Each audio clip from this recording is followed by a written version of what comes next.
चलिए जानते हैं बिहार के 38 जिलों की 50 महत्वपूर्ण खबरें केवल 10 मिनट में। लेकिन उससे पहले आपसे छोटा सा अनुरोध है कि अगर आप हमारे चैनल पर नए हैं तो चैनल को सब्सक्राइब जरूर कर लीजिए। आपका एक सब्सक्राइब हमें इसी तरीके का महत्वपूर्ण और तेज खबरें खोजकर आप तक पहुंचाने के लिए प्रोत्साहित करता है, इसलिए सब्सक्राइब करना मत भूलिएगा। बिहार में रैपिड रेल का ऐलान। उप मुख्यमंत्री सम्राट चौधरी ने घोषणा की है कि पटना से गया, मुजफ्फरपुर और बेगूसराय के बीच रैपिड रेल नेटवर्क बिछाया जाएगा, जिससे सफर सिर्फ 40 मिनट का रह जाएगा।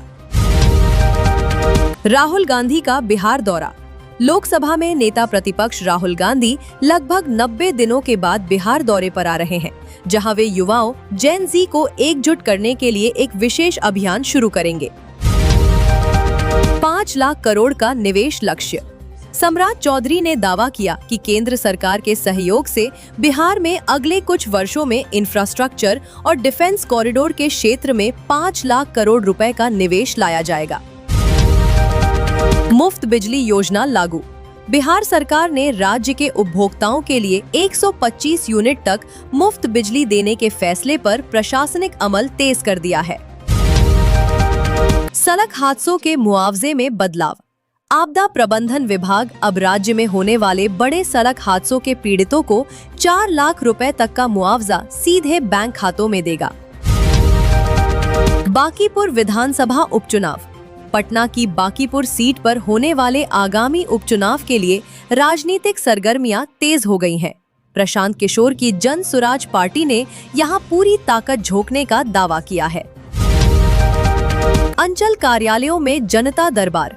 कैमूर के चांद अंचल कार्यालय सहित राज्य के विभिन्न प्रखंडों में आयोजित जनता दरबार में जमीन विवाद से जुड़े 9 में से 8 मामलों का ऑन द स्पॉट निपटारा किया गया।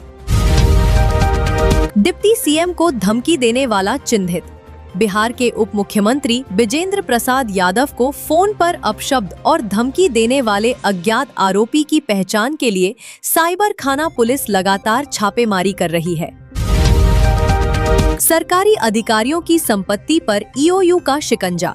हाजीपुर नगर परिषद के एक लेखापाल के पास 15 साल की नौकरी में आय से 200% अधिक संपत्ति और पत्नी दोस्तों के नाम 8 जमीनें मिलने के बाद आर्थिक अपराध इकाई ईओयू आगे की कार्रवाई।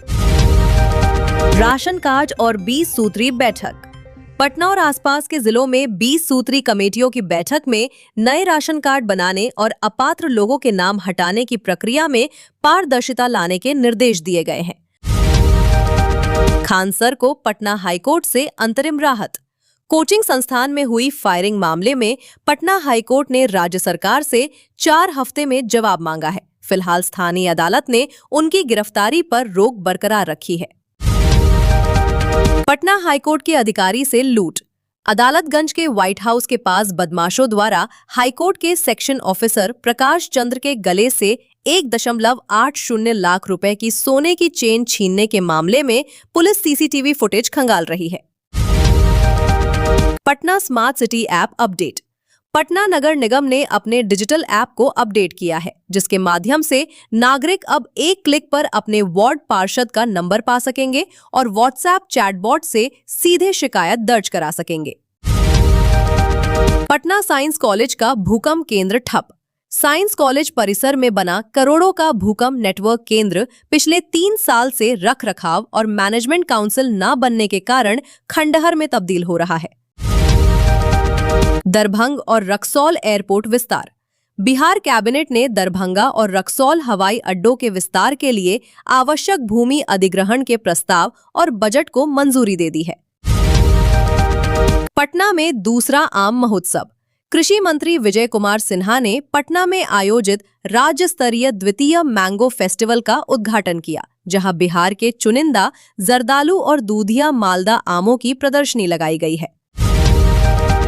महावीर वात्सल्य अस्पताल में मुफ्त ओपीडी। आचार्य किशोर कुणाल की जयंती के उपलक्ष्य में पटना के महावीर वात्सल्य अस्पताल में मरीजों के लिए विशेष निशुल्क ओपीडी सेवा और दवाओं का वितरण किया गया। जल जमाव से निपटने के लिए नालों की उड़ाही। मॉनसून की दस्तक को देखते हुए पटना नगर निगम ने शहर के सभी छोटे बड़े नालों की सिल्ट सफाई उड़ाही का काम युद्ध स्तर पर पूरा करने का दावा किया है।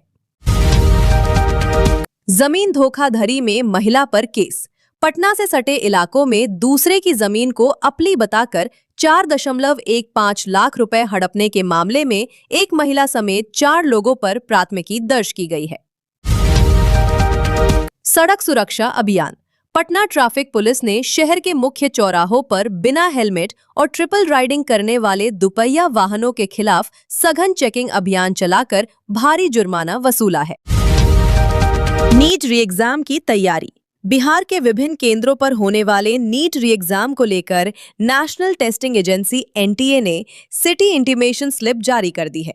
इस बार प्रश्न पत्रों की सुरक्षा के लिए कड़े इंतजाम है।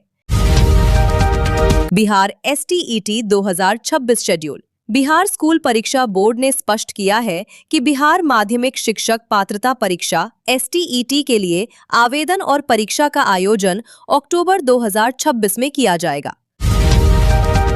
मैट्रिक पास छात्रों को प्रोत्साहन राशि। बिहार सरकार के शिक्षा विभाग ने मैट्रिक परीक्षा में बेहतर अंक लाने वाले योग्य छात्रों को 75,000 रुपए तक की प्रोत्साहन राशि देने के लिए आवेदन की तारीखें बढ़ा दी हैं। सुपौल और गया में जॉब फेयर। श्रम संसाधन विभाग की ओर से सुपौल और गयाजी में जिला स्तरीय नियोजन सह व्यावसायिक मार्गदर्शन मेले का आयोजन किया गया। डेफिनेशन के ने युवाओं को on the spot job offer दिए। अनुदानित बीजों का वितरण। कृषि विभाग खरीफ फसलों की बुआई के लिए रजिस्टर्ड किसानों के बीच जल्द ही ब्लॉक स्तर पर सब्सिडी अनुदानित दर पर धान और अन्य मोटे अनाजों के बीजों का वितरण शुरू करेगा। रोहतास में 2 सड़क हादसे, 2 मौतें। रोहतास जिले के अमझोर में एक तेज रफ्तार ट्रक की चपेट में आने से 3 वर्षीय बच्चे की और दिनारा में ट्रैक्टर की टक्कर से 72 वर्षीय बुजुर्ग की मौत हो गई। सीवान में ई रिक्शा पर अस्थायी रोक। सीवान जिला प्रशासन ने यातायात व्यवस्था को दुरुस्त करने के लिए शहर के मुख्य मार्गों पर अगले 6 महीनों तक नए ई रिक्शा के रजिस्ट्रेशन और परिचालन पर अस्थायी रोक लगा दी है। बेगूसराय निफ्ट एनआईएफटी विस्तार केंद्र। महिलाओं को स्वावलंबी बनाने के उद्देश्य से बेगूसराय में स्थित निफ्ट विस्तार केंद्र में नए टेक्सटाइल और डिजाइनिंग बैच की शुरुआत की गई है। ट्रैक्टर चलाते समय हार्ट अटैक। गया के खेदरू बिघा में खेत की जुताई करते समय एक 45 वर्षीय ट्रैक्टर चालक को अचानक दिल का दौरा पड़ा, जिससे मौके पर ही उसकी मौत हो गई। दंपति को उम्र कैद की सजा। मुजफ्फरपुर की एक स्थानीय अदालत ने आपसी रंजिश में हुई एक हत्या के मामले में दोषी पाए गए पति पत्नी को आजीवन कारावास की सजा सुनाई है।